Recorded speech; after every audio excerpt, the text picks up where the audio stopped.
നിങ്ങളുടെ favourite shows ഇനി ഒരിക്കലും മിസ്സാവില്ല. ഇപ്പോൾ C5 കാണും നിങ്ങളുടെ ഫേവറേറ്റ് ഷോ തികച്ചും സൗജന്യമായി. അമ്മ എന്ത് ചെയ്താലും അത് ഈ കുടുംബത്തിന്റെ നന്മയ്ക്ക് വേണ്ടിയായിരിക്കണം. അത് മാത്രമേ എനിക്ക് പറയാനുള്ളൂ. എടാ മോനെ, ഞാൻ ഈ കുടുംബത്തെ മറന്നൊന്നും ചെയ്യില്ല. ആ അല്ലടാ, നീ എപ്പോഴും എന്തിനാ ആ പല്ലവിയുടെ അടുത്ത് ചുറ്റിക്കറങ്ങി നിൽക്കുന്നെ? നീയായിട്ട് അവളെ വിട്ടുമാറാത്തതാണോ അതോ അവള് നിന്നെ വിട്ടുമാറാത്തതാണോ? എടാ, ഇപ്പൊ തന്നെ അവൾ എന്തിനാ ഈ ഗൃഹനില നിന്റെ കയ്യിൽ തന്നു വിട്ടത്? ഇത് അവള് തന്നല്ലമ്മേ, ഞാൻ അവളുടെ കയ്യിൽ നിന്ന് പിടിച്ചു വാങ്ങിച്ചുകൊണ്ട് വന്നത്. ഈ ഗൃഹനില വെച്ച് അമ്മ എന്താ ചെയ്യാൻ പോകുന്നതെന്ന് എനിക്ക് അറിയണമായിരുന്നു. ശരി, അവളും നീയും തമ്മില് എന്താ ഒരു ചുറ്റിക്കളി? ഒന്നുമില്ലമ്മേ, അവള് പ്രായത്തിൻ്റെതായ പക്വതയില്ലാത്ത പെണ്ണല്ലേ. അവള് അല്ല, അമ്മയ്ക്കത് തോന്നിയിട്ടില്ലേ? അതുകൊണ്ട് അവൾ എന്തെങ്കിലുമൊക്കെ കാര്യമില്ലാത്ത കാര്യം പറഞ്ഞ് കിന്നരിക്കാൻ വരും, ഇല്ലെങ്കിൽ വഴക്കിടാൻ വരും. അത്രേ ഉള്ളൂ, അതിനപ്പുറം ഒന്നുമില്ലമ്മേ. ശരി,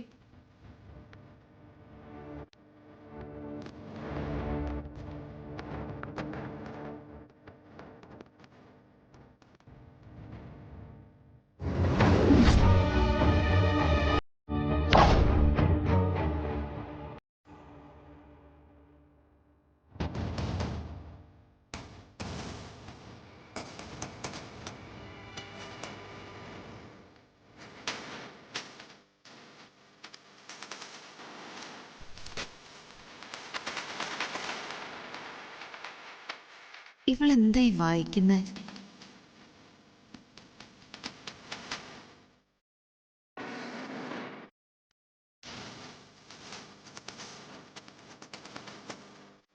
ഇത് പ്രേതങ്ങളെ കുറിച്ചുള്ള പുസ്തകമാണല്ലോ. ഇവളെന്തിനാ ഈ രാത്രി നേരത്തെ ഈ പുസ്തകങ്ങളൊക്കെ വായിക്കുന്നേ? ജാസ്മിൻ,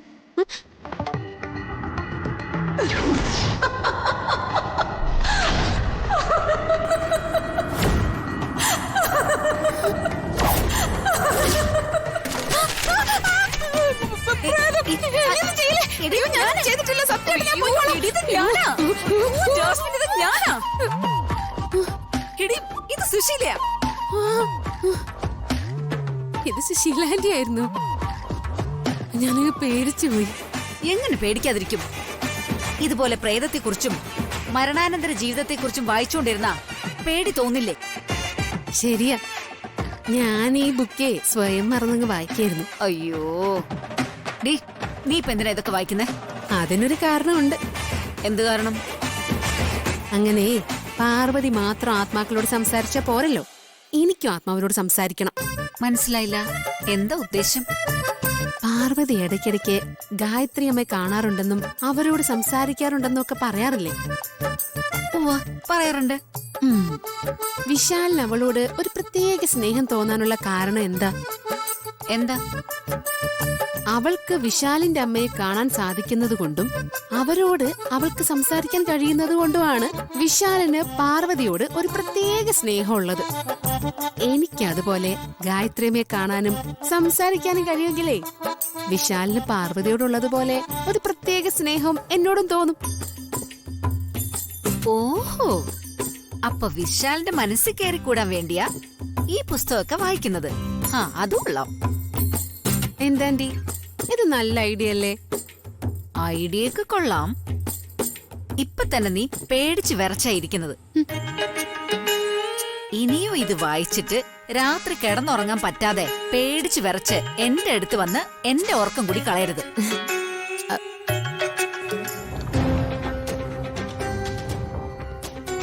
എന്റെ സുശീലാന്റി, വിചാരിച്ച കാര്യം നേടിയെടുക്കാൻ വേണ്ടി ഈ ജാസ്മിൻ ഇതല്ല ഇതിനപ്പുറവും ചെയ്യും. അത് നിങ്ങൾക്കറിയില്ല.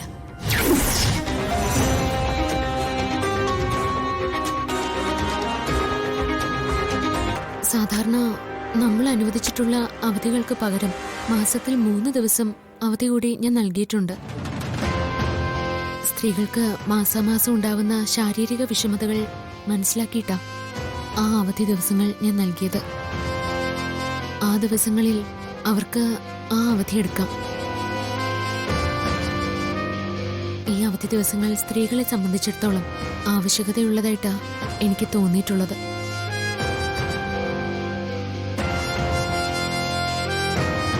ഇത് മാത്രമാണോ അനുവദിച്ചത്? അല്ല, സ്ത്രീകളുടെ ജോലി സമയത്തിനും മാറ്റം വരുത്തിയിട്ടുണ്ട്. സ്ത്രീകൾ രാവിലെ 10 മണിക്ക് ജോലിക്ക് ഹാജരായാൽ മതിയാവും. പുലർച്ചെ എഴുന്നേറ്റ് ഭർത്താവിനും മക്കൾക്കും ആഹാരം പാകം ചെയ്തു കൊടുത്ത് അവരെ ജോലി സ്ഥലത്തേക്കും സ്കൂളിലേക്കും കോളേജിലേക്കും മറ്റും പറഞ്ഞു വിട്ടിട്ടാ മിക്ക സ്ത്രീകളും നമ്മുടെ കമ്പനിയിലേക്ക് ജോലിക്ക് വരുന്നത്. രാവിലെ 10 മണിക്ക് മുമ്പേ ജോലിക്ക് എത്താൻ പറഞ്ഞാൽ ആ സ്ത്രീകൾക്ക് അത് ബുദ്ധിമുട്ടാവും. അതുപോലെ തന്നെ വൈകുന്നേരം നേരത്തെ അവർക്ക് വീട്ടിൽ തിരിച്ചെത്താനുള്ള സൗകര്യവും ഞാൻ അനുവദിച്ചിട്ടുണ്ട്. കുട്ടികള് പഠിത്തം കഴിഞ്ഞ് തിരികെ എത്തുമ്പോൾ അമ്മമാര് അവർക്ക് വേണ്ട ആഹാരം വെച്ച് വിളമ്പി കാത്തിരിക്കണ്ടേ. ഇത്തരം സൗകര്യങ്ങൾ അനുവദിച്ചു കൊടുത്താൽ സ്ത്രീകൾ ഉള്ള സമയം കൃത്യമായും ഉത്സാഹത്തോടെയും നമ്മുടെ കമ്പനിക്ക് വേണ്ടി ജോലി ചെയ്യും.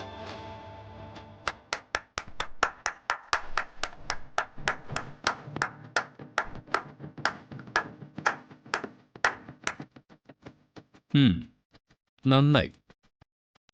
നല്ല തീരുമാനമാണ് പാർവതി നടപ്പിലാക്കിയത്.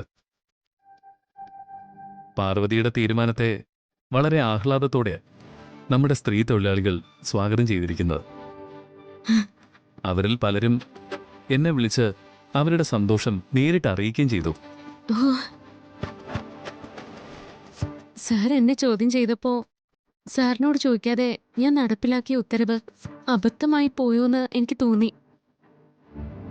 അതൊക്കെ എന്റെ അഭിനയമായിരുന്നില്ലേ? അഭിനയം ഗംഭീരായിരിക്കുന്നു. പിന്നെ ഇത്തരം കാര്യങ്ങൾ തന്റെ ചുമതലയിൽപ്പെട്ടതാ. അതിന് താൻ എന്റെ അനുവാദം ചോദിക്കണമെന്നില്ല. ഏതായാലും സ്ത്രീ തൊഴിലാളികൾ ഹാപ്പിയാണെന്നറിഞ്ഞതിൽ ഞാനും ഹാപ്പിയാ. നമ്മുടെ സ്ത്രീ തൊഴിലാളികൾ അവർക്ക് വേണ്ട ഇത്തരം ആവശ്യങ്ങൾ പുറത്തു പറയാതെ അവരുടെ മനസ്സിൽ തന്നെ അടക്കി വെച്ചിരിക്കുകയായിരുന്നു. ഞാനൊരു പെണ്ണല്ലേ, അതുകൊണ്ട് അവര് പറയാതെ തന്നെ അവരുടെ ആവശ്യങ്ങൾ ഞാൻ തിരിച്ചറിഞ്ഞു. നമ്മുടെ കമ്പനിയിൽ പാർവതി നടത്തിയ ഈ മാറ്റം മറ്റ് കമ്പനികളിലും ഇനി ചർച്ചയാവും. പാർവതിയുടെ ഈ പരിഷ്കാരത്തെ അവര് മാതൃകയാക്കി എടുക്കും. അത് ഉടനെ തന്നെ നമുക്ക് കാണാം.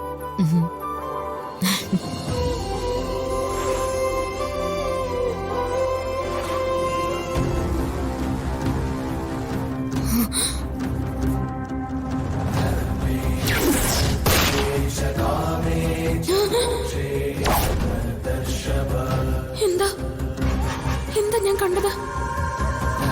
ഷഷ്ടിപൂർത്തി ആഘോഷത്തിൽ ആർക്കോ ആപത്ത് വരാൻ പോവാണല്ലോ. അതാർക്കാ അപകടം സംഭവിക്കുന്നത്? ഡൗൺലോഡ് ചെയ്യൂ C5 ആപ്പ്. കാണൂ എല്ലാ എപ്പിസോഡുകളും സൗജന്യമായി.